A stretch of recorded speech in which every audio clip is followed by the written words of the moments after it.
తెలంగాణ కాంగ్రెస్లో ముదిరిన అంతర్గత విభేదాలు. సొంత పార్టీ ఎంపీ మల్లు రవిపై AICC secretary Sampath Kumar hot comments చేశారు.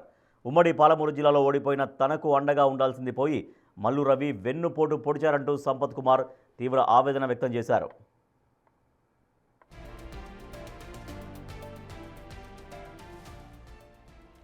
అలంపూర్ మున్సిపల్ ఎన్నికల వేళ ఎంపీ మల్లు రవి వ్యవహరించిన తీరుపై సంపత్ కుమార్ మండిపడ్డారు.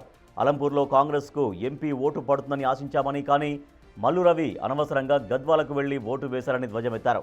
మల్లు రవిని తాను మేనేజ్ చేశానని చల్ల వెంకట్రామరెడ్డి బహిరంగంగానే చెబుతున్నారని,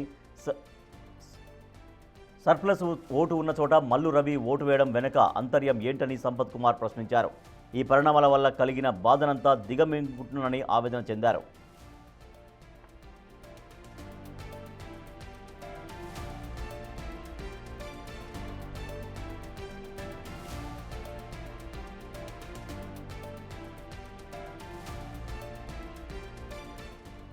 ఇదే క్రమంలో కేటీఆర్పై సంపత్ కుమార్ విరుచుకుపడ్డారు. అలంపూర్కు వచ్చిన కేటీఆర్ అన్ని అబద్ధాలే మాట్లాడారని, పిచ్చి పిచ్చిగా మాట్లాడితే కోర్టుకు ఏడుస్తానని హెచ్చరించారు.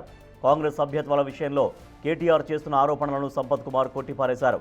రాష్ట్రంలో తమకు 42 లక్షల సభ్యత్వం ఉందని, కార్యకర్తల చందాలతోనే కోట్లాది రూపాయలు పోగవుతాయని సీఎం చెప్పిన మాటలను కేటీఆర్ వక్రీకరిస్తున్నారని మండిపడ్డారు.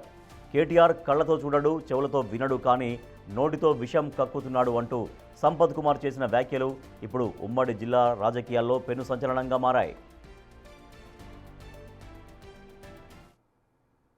4 మున్సిపాలిటీ అంటే చాలా గెలిచినాం. రాష్ట్రం అంతా ఒకవైపు ఉంటే ఆడ మాత్రం ఇంకో వైపు ఉందంట. నీ బతుకు జడ, ఒక్కటి గెలిచినావు అంతే. ఇంకొకటి అదే అలంపూర్ చెప్తున్నాడు. అలంపూర్లా తెలుసుకో, ఏమి ఇంకిత జ్ఞానం లేకుండా వాళ్ళు ఏం చెప్తే అది మాట్లాడుతూ డూడు బసవనలాగా 10 ఉంటే 5 మాకు వచ్చినాయి, 5 మీకు బీఆర్ఎస్కి వచ్చినాయి. మీరు ఎమ్మెల్యే ఎక్స్ అఫీషియల్ మెంబర్తో గెలిచిర్రు. మా కర్మనో దరిద్రమో మళ్ళీ ఏమైందో ఏం రోగమో కానీ మా ఎంపీ గారు వచ్చి టై అయింది, 5-5 ఈక్వల్ వచ్చినాయి అంటే మా ఎంపీ మల్లురావు గారు నా దగ్గర అలంపూర్లో వచ్చి ఓటేసేది ఉండే.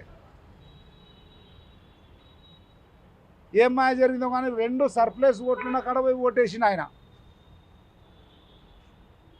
గీన వీళ్ళ నాయకుడు చెల్లెంకటరామని చెప్తాడు, మల్లురావుని నేను మేనేజ్ చేసినలే రాళ్ళే ఆయన ఓటేనికి అని. ఇటువంటి కుట్రలు చేసి ఏ ఎన్నిక వచ్చినా అని కులాల మీద, మతాల మీద, ఎస్సీల మీద బీసీలకు, బీసీల మీద ఎస్సీలకు చెప్పి కుట్రలు చేసి గెలిచినవే తప్ప ఏమి నడుగడలు ఏం జరగలేదు. నువ్వు పెద్ద ఏదో సాధించినట్లు గొప్ప మాటలు చెప్తే అయ్యేది కాదు. ఇటువంటి మళ్ళా చెప్తున్నా, చెప్పిందే చెప్పినట్లు. ఒక 3-4 రోజులు అయింది. ఒకటే వికారాబాద్లో 10,000 కోట్లు 1,000 కోట్లు రాహుల్ గాంధీ ఇస్తారని ముఖ్యమంత్రి.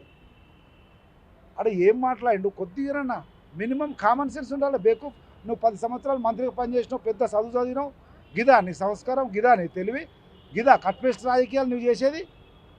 ఇంకోసారి అటువంటి చేస్తే మంచిది కదా అని తీవ్రంగా హెచ్చరిస్తూ, మళ్ళొకసారి మా మీద కానీ మా గౌరవ ముఖ్యమంత్రి మీద కానీ ఉన్నది వాస్తవం ఉంటే ఎస్ ఉందాగా విమర్శించు, ఉందాగా మాట్లాడు, వాస్తవాలను తీసుకొని ఇది కాదు ఇలా కాదు ఇలా అని చెప్పి మాట్లాడు, అంగీకరిస్తాం. కానీ అదే చెప్పినట్లు పచ్చి అబద్ధాలను 10 సార్లు ఉటంకిస్తే అది నిజాలు అవుతుంది అనుకోకు. మనిషికో మాట, పశుకో దెబ్బ అంటారు. మాటలతో చెప్పిన వింటలేవు, దెబ్బతో సరిపోతుందో అది కూడా ప్రయత్నం చేయాల్సి వస్తుంది బిడ్డ, ఖబర్దారని హెచ్చరిస్తా ఉన్నాం.